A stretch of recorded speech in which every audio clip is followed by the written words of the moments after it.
Hi ನಮಸ್ತೆ ಎಲ್ಲರಿಗೂ. YouTube channel subscribe ಮಾಡಿಲ್ಲ ಅಂದರೆ ಸಬ್ಸ್ಕ್ರೈಬ್ ಮಾಡಿ, ಸಪೋರ್ಟ್ ಮಾಡಿ, ಶೇರ್ ಮಾಡಿ, ಕಮೆಂಟ್ ಮಾಡಿ. ಇವತ್ತು ಸಿಹಿ ಕುಂಬಳಕಾಯಿ ಪಲ್ಯ ಮಾಡೋದು ಹೇಗೆ ಅಂತ ಹೇಳ್ಕೊಡ್ತೀನಿ ನೋಡಿ. ಆಲ್ರೆಡಿ ಎಲ್ಲ ರೆಡಿ ಮಾಡ್ಕೊಂಡಿದ್ದೀನಿ ನೋಡಿ. ಜೀರಿಗೆ, ಸಾಸಿವೆ, ಕುಂಬಳಕಾಯಿನ ಕುಯ್ದಿಟ್ಕೊಂಡಿದ್ದೀನಿ. ಕರಿಬೇವು ಸೊಪ್ಪು, ಕೊತ್ತಂಬರಿ ಸೊಪ್ಪು, ಈರುಳ್ಳಿ, ಸಾಲ್ಟ್, ಆಮೇಲೆ ತೆಂಗಿನಕಾಯಿ, ಒಣಗಿನ ಮೆಣಸು ಎಲ್ಲ ರೆಡಿಯಾಗಿದೆ. ಇನ್ನು ನಾವು ರೆಡಿ ಮಾಡ್ಕೊಳ್ಳೋಣ. ಈಗ ಸ್ಟವ್ ಆನ್ ಮಾಡ್ಕೊಂಡಿದ್ದೀವಿ. ನಂತರ ಒಂದು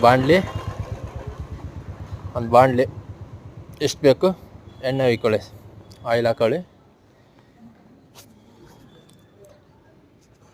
ನಂತರ ಆಯಿಲ್ ಬಿಸಿ ಆದ ಮೇಲೆ ಸ್ವಲ್ಪ ಸಾಸಿವೆ, ಸ್ವಲ್ಪ ಜೀರಿಗೆ,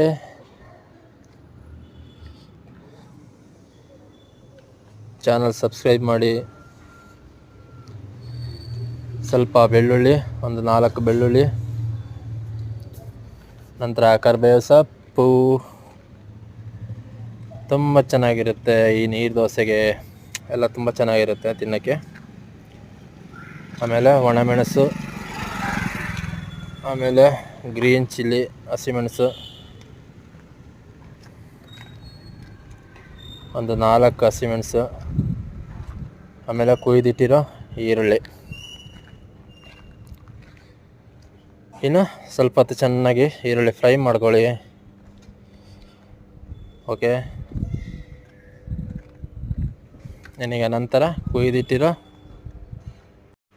ಕುಯ್ದಿಟ್ಟಿರೋ ಕುಂಬಳಕಾಯಿ, ಸಿಹಿ ಕುಂಬಳಕಾಯಿ ಅಂತ ಹೇಳ್ತೀವಪ್ಪ. ಹೌದು. ಇನ್ನು ಚೆನ್ನಾಗಿ ಸ್ವಲ್ಪ ಹೊತ್ತು ಫ್ರೈ ಮಾಡ್ಕೊಳ್ಳಿ.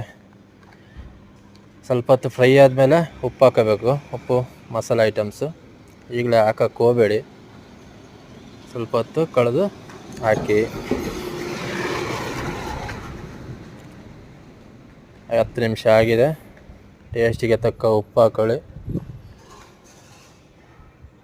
ನಂತರ ಸ್ವಲ್ಪ ಅರಿಶಿನ ಪೌಡರ್,